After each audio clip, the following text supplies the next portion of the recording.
kind of bounced back from the recession better, I think, than anybody could have hoped back in 2009.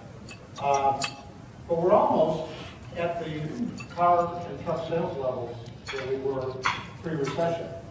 And so after those good years, some people are starting to ask, is that all there is? Is this as good as it's going to get? And I think you guys have done a lot of research as it relates to your study today, I think, on how technology-based, how high-tech-based the auto industry is. And I think for the old auto industry, maybe this is as good as it gets, but you guys are talking about an all-new auto industry almost in terms of, what it might look like in the future. Talk about that a little bit. I think back a few years, an individual from one of the auto companies came to me and says, he's trying to position the Michigan auto industry. He says, in Japan, we think of our industry as being very efficient.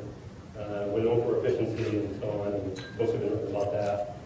We go to Europe, and particularly Germany, very well known and established for technology, always pushing cutting-edge technology, high-end vehicles. What are you good at in Michigan? And I really had to scratch my head and think, what are we known for? What is our niche? And what Michigan really, in my opinion, what I came up with was, Michigan is very good at producing high volumes of very high-value vehicles, mass production. This is what we are best at. And what we see is the industry is evolving a little bit into what I think are much higher technology cars. And again, now I go back to the idea we follow, get out of the way. I don't think we want to follow, and we don't think we want to get out of the way, we want to lead. And if we're going to lead, that really means we're going to have to start leading not just in mass production, but in technology. And so when we look at the regulations that are coming out of Washington, particularly around fuel economy and emissions, there's safety regulations coming out. We had 35,000 deaths last year. We want zero. I mean, these are very aggressive goals as fuel economy goals.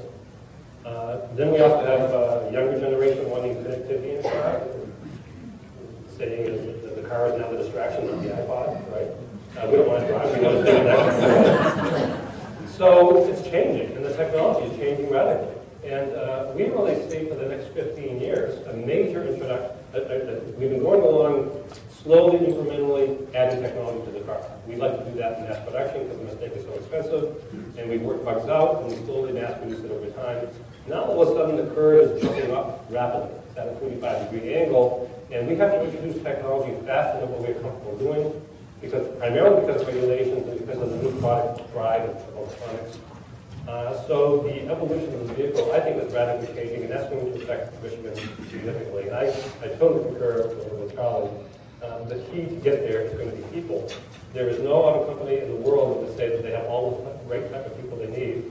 We don't have the right skill sets in our industry, and that's going to be a major bottleneck to get there. But I think the answer to the question is high-tech vehicles, they're going to become more technologically complex. We are at a point of divergence in terms of technologies. You look at, and I refer to this as the new big three, powertrain.